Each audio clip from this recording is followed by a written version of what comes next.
Rusia dan Ukraina bertempur habis-habisan di Severodonetsk.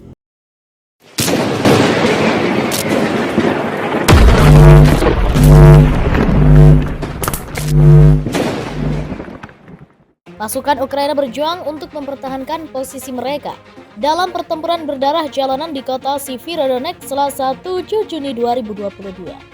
Presiden Volodymyr Zelensky mengaku situasinya sulit, tapi ia berjanji untuk merebut kembali wilayah yang dikuasai Rusia. Pertempuran selama berhari-hari di kota industri ini menjadi sangat penting.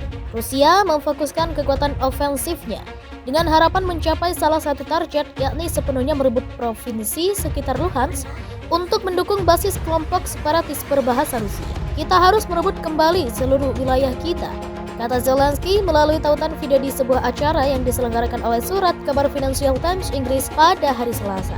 Ditanya tentang komentar Presiden Prancis Emmanuel Macron bahwa penting untuk tidak mempermalukan Moskow yang ditafsirkan di Ukraina sebagai menyeratkan beberapa tuntutan harus diterima, Zelensky mengatakan, "Kami tidak akan mempermalukan siapapun, kami akan menanggapi dengan cara yang sama." Gubernur wilayah Luhansk Serhiy Gaidai mengatakan para pejuang Ukraina kesulitan untuk menangkis serangan Rusia di pusat Severodonetsk. Severodonetsk, Lysychansk, Popasna tetap menjadi tempat yang paling sulit, kata Zelensky pada Selasa malam. Moskow mengatakan pasukannya berhasil merangsek maju dalam pertempuran jalanan di kota Severodonetsk. Sejak dipaksa mundur dari Kiev dan Kharkiv, Rusia fokus pada wilayah Ukraina yang dikenal sebagai Donbas, terdiri dari provinsi Luhansk dan Donetsk, dan paling dekat dengan perbatasan Rusia. Citra satelit dari Maxar Technologies yang diambil Senin menunjukkan kerusakan signifikan di Severodonetsk dan Rubizhne di dekatnya. Peluncur roket ganda Rusia, artileri self-propelled dan derek dikerahkan ke timur laut dan berorientasi pada posisi menembak ke arah kota-kota,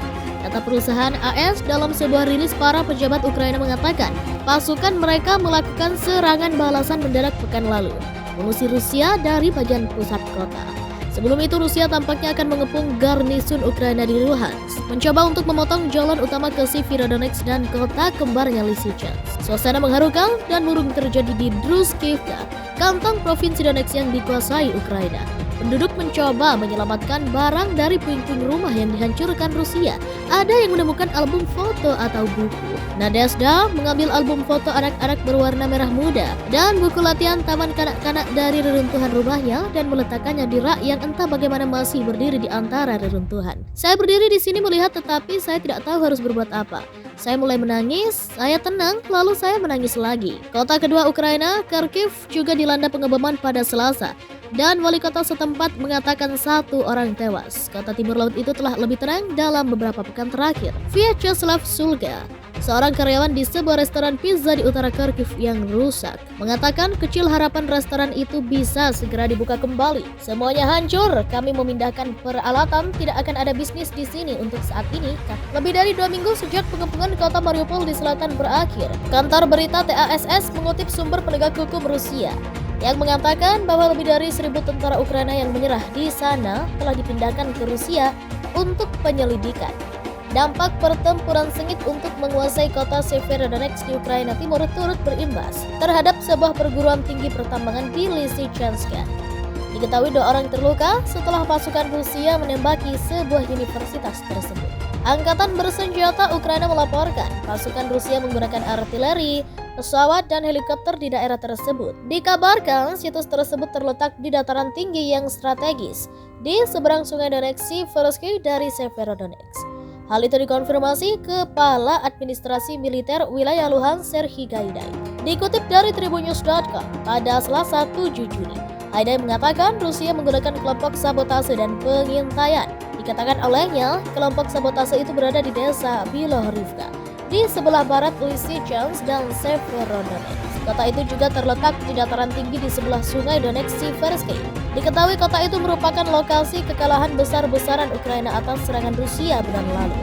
Di pinggiran Severodonetsk, militer Ukraina mengatakan Rusia menggunakan penambangan jarak jauh di daerah itu untuk menyerang pasukan kami ke Rubizhne. Seorang pejabat di Republik Rakyat Luhansk yang menyatakan diri separatis, Rodion Miroshnik, mengklaim bahwa 9 warga sipil telah terbunuh. Dikabarkan terbunuhnya mereka akibat penembakan Ukraina selama sehari terakhir. Pernyataan itu disampaikan melalui telegram Rodion Miroshnik. Sampai saat ini Selasa 7 Juni, pertempuran sengit di Severodonetsk terus berlanjut. Rusia dan Ukraina bertempur habis-habisan di Severodonetsk. Pasukan Ukraina berjuang untuk mempertahankan posisi mereka dalam pertempuran berdarah jalanan di kota Severodonetsk Selasa 7 Juni 2022. Presiden Volodymyr Zelensky mengaku situasinya sulit, tapi ia berjanji untuk merebut kembali wilayah yang dikuasai Rusia. Pertempuran selama berhari-hari di kota industri ini menjadi sangat penting. Rusia memfokuskan kekuatan ofensifnya dengan harapan mencapai salah satu target, yakni sepenuhnya merebut provinsi sekitar Luhansk untuk mendukung basis kelompok separatis berbahasa Rusia. Kita harus merebut kembali seluruh wilayah kita, kata Zelensky melalui tautan video di sebuah acara yang diselenggarakan oleh surat kabar Financial Times Inggris pada hari Selasa. Ditanya tentang komentar Presiden Prancis Emmanuel Macron bahwa penting untuk tidak mempermalukan Moskow yang ditafsirkan di Ukraina sebagai menyeratkan beberapa tuntutan harus diterima, Zelensky mengatakan, kami tidak akan mempermalukan siapapun, kami akan menanggapi dengan cara yang sama. Gubernur wilayah Luhansk Serhiy Gaidai mengatakan para pejuang Ukraina kesulitan untuk menangkis serangan Rusia di pusat Severodonetsk. Severodonetsk, Lysychansk, Popasna tetap menjadi tempat yang paling sulit, kata Zelensky pada Selasa malam. Moskow mengatakan pasukannya berhasil merangsek maju dalam pertempuran jalanan di kota Severodonetsk. Sejak dipaksa mundur dari Kiev dan Kharkiv, Rusia fokus pada wilayah Ukraina yang dikenal sebagai Donbas, terdiri dari provinsi Luhansk dan Donetsk, dan paling dekat dengan perbatasan Rusia.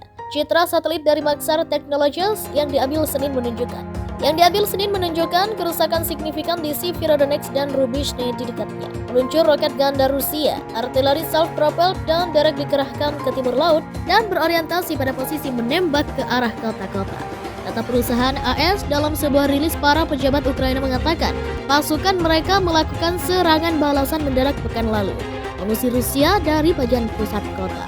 Sebelum itu, Rusia tampaknya akan mengepung garnisun Ukraina di Luhansk, mencoba untuk memotong jalan utama ke Severodonetsk dan kota kembarnya Lysychansk. Suasana mengharukan dan murung terjadi di Druskivka, kantong provinsi Donetsk yang dikuasai Ukraina. Penduduk mencoba menyelamatkan barang dari puing-puing rumah yang dihancurkan Rusia. Ada yang menemukan album foto atau buku. Nadezhda mengambil album foto anak-anak berwarna merah muda dan buku latihan taman kanak-kanak dari reruntuhan rumahnya dan meletakkannya di rak yang entah bagaimana masih berdiri di antara reruntuhan. Saya berdiri di sini melihat, tetapi saya tidak tahu harus berbuat apa. Saya mulai menangis, saya tenang, lalu saya menangis lagi. Kota kedua Ukraina, Kharkiv, juga dilanda pengeboman pada Selasa, dan wali kota setempat mengatakan 1 orang tewas. Kota timur laut itu telah lebih tenang dalam beberapa pekan terakhir. Vyacheslav Sulga, seorang karyawan di sebuah restoran pizza di utara Kharkiv yang rusak, mengatakan kecil harapan restoran itu bisa segera dibuka kembali. Semuanya hancur, kami memindahkan peralatan, tidak akan ada bisnis di sini untuk saat ini.